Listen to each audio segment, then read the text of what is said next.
Ladies and gentlemen, welcome back to Daily Post Africa, where we amplify the progress going on in Africa that everybody else is not talking about. Today, I come to you with exceptional news. News that will change the future of Africa forever, shaping the geopolitics and economic dynamics of the continent. We are talking about the most significant policy announcement to come out of Africa in decades. The announcement? Burkina Faso's government, led by Africa's most fierce lion, the father of the continent, has just announced it's removing visa fees for all African travelers. What do you make of this? While African puppets, under their African Union umbrella, have made African unity a song without taking any tangible steps towards its realization, Captain Ibrahim Traoré is acting. He does not believe in seeking approval from the European Union, America, or Asia. But this isn't just about visa policies. This announcement from Captain Ibrahim Traoré's government opens up a fascinating window into the complex dynamics of modern African politics, the resurgence of Pan-African consciousness, and the broader question of what regional integration really means in today's Africa. Let's unpack all of this. We'll examine who Ibrahim Traoré really is, what this policy actually means in practice, how it fits into the broader trend of African countries easing travel restrictions, and most importantly, what this tells us about the future direction of African politics and integration. So grab your coffee, settle in, and let's dive into this story that's much bigger than just visa policies. Let me start by breaking down exactly what Burkina Faso announced. On Thursday, following a cabinet meeting chaired by military leader Captain Ibrahim Traoré, Security Minister Mahamadou Sana made this declaration. From now on, any citizen from an African country wishing to go to Burkina Faso will not pay any amount to cover visa fees. Gone are the days Africans who wished to travel to Burkina Faso had to pay a couple of $100s to travel to a sister state. And to make matters worse, France had monopolized visa processing for her former colonies. Now, with this announcement, an African native only needs to make an online application for security clearance. And once the security clearance is received, pack your bags and head to Ouagadougou. This is not just a regular policy announcement. It is a pure manifestation of Burkina Faso's attachment to Pan-Africanist ideals and promotion of regional integration.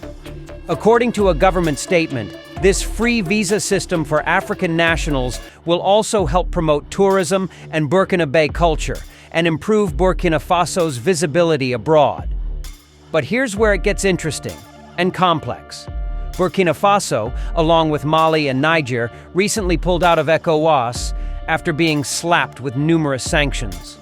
These sanctions, however devastating they were, did not derail the three leaders of the Alliance of the Sahel States from their course to a better, united, and free Africa. With this announcement, all people of black descent will not require a penny to travel to Burkina Faso, including those from the ECOWAS bloc.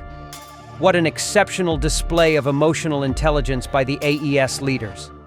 This move proves the leaders of ECOWAS are total puppets who have no future for Africa, but rather are statues only serving the interests of colonial masters. To understand this policy announcement, we need to understand the man behind it. Captain Ibrahim Traoré is arguably one of the most fascinating and controversial figures in contemporary African politics. At just 36 years old, he's not just Burkina Faso's leader.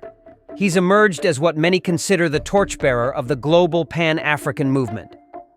Traoré has undergone a remarkable transformation from an obscure junta leader to a political icon. He seized power in a coup in September 2022, overthrowing Lieutenant Colonel Paul-Henri Damiba, who had himself come to power through a coup earlier that year. So Burkina Faso experienced two coups in 2022, a sign of just how unstable the security situation had become. But what makes Traoré different from your typical military strongman? First, his age. At 36, he represents a generational shift in African leadership. Compare that to leaders like Paul Biya of Cameroon, who's 91, or Denis Sassou Nguesso of Congo-Brazzaville, who's been in power since 1979 and keeps promising nothing but the same words he promised 10 years ago. How we wish people would run out of saliva and choke For sure, some of your African puppets would have run out of saliva a long time ago and choked to death. Traoré speaks to Africa's young population. Remember, over 60% of Africa's population is under 25. Traoré is a man with balls of steel and is never afraid of death. He speaks firmly against neocolonialism, frequently criticizes Western intervention in Africa, calls for African self-reliance, and invokes the legacy of Thomas Sankara, Burkina Faso's revolutionary leader who was assassinated in 1987. Many draw parallels between Traoré and the legendary Thomas Sankara, seeing him as carrying forward that revolutionary tradition. Now, let's zoom out and look at how Burkina Faso's announcement fits into broader trends across Africa. The truth is, many African countries have been calling for free movement of Africans across the continent. The difference, however, is that while other leaders sing and have sung for decades, Traoré is barely 3 years at the helm of power in Burkina Faso, but has already made significant advancements in the positive direction for the continent, away from Western exploitation. Traoré has joined a few revolutionary leaders like those of Ghana, who recently approved visa-free travel for all African passport holders. Other African countries that have chosen the same path include Kenya, Rwanda, Seychelles, the Gambia, and the Republic of Benin, which provide visa-free access to all holders of African passports. But let's look at the numbers to understand how significant this trend really is. According to the Africa Visa Openness Index 2023, in 28% of all intra-Africa travel scenarios, African citizens do not require a visa, an improvement from 27% in 2022 and 20% in 2023-2016. However, a visa is still required in 46% of travel scenarios on the continent. Think about that for a moment. Nearly half of all travel between African countries still requires a visa. Compare that to Europe, where citizens of EU countries can travel freely across 27 nations, or to other regions where visa-free travel is much more common. The African Development Bank has been pushing for greater visa openness as part of broader regional integration efforts. The logic is straightforward. Easier movement of people leads to greater trade, investment, tourism, and cultural exchange. Studies consistently show that visa restrictions are a significant barrier to economic integration in Africa. But why is the scrapping of visa fees by Captain Ibrahim Traoré more significant than total visa waivers in the African countries we have talked about? Take a breath and listen. While African countries are mourning about visa restrictions, Captain Ibrahim Traoré understands that African liberty is not just about lifting visa restrictions. He has spearheaded a campaign to reclaim the natural resources of Burkina Faso from the Western heists who had robbed the country for decades.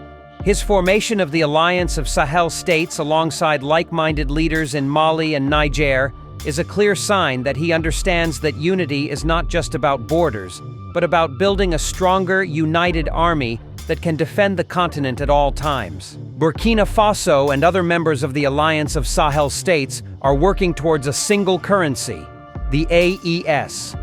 And, importantly, Burkina Faso has offered free citizenship to black people in the diaspora to settle in Burkina Faso. What does this mean? It means he understands the history of African suffering more than any other old puppet. So what do you think about this move by Captain Ibrahim Traoré? Will you include Burkina Faso in your list of 10 places to visit this year and next year? Let us know in the comments section, and don't forget to share this video. Let's spread this good news. Long live Captain Ibrahim Traoré. Long live Africa.